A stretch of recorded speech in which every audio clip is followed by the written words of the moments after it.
Almost 50 to 55% of the bill of material of any electronic device is non-semiconductor component.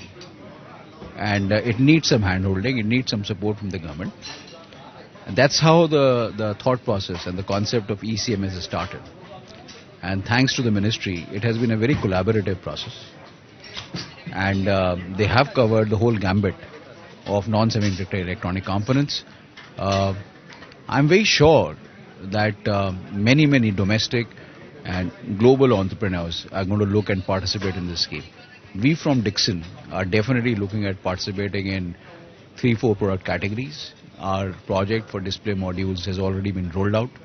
Hopefully we should have trials in the third quarter of the current fiscal. We are evaluating 3 to 4 other component categories.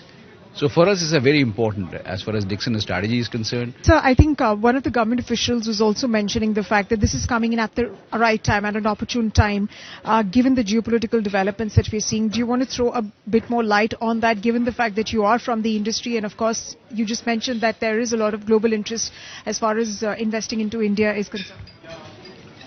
So the global geopolitical situation is transforming. And we feel that as far as electronics is concerned, is going to be favorable to India.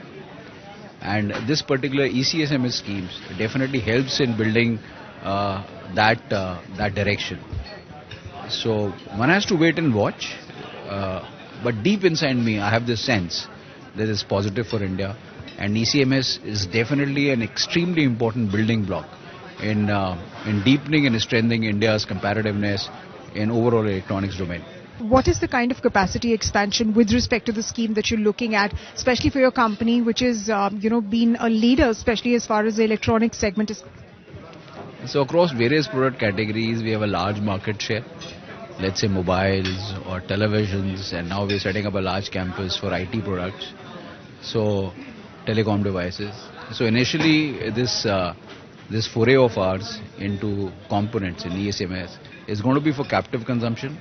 Once we are able to satisfy our internal customers, then we go out, and if we are able to bring in the cost competitiveness, which we can benchmark with the global standards, then we will definitely look at the global markets.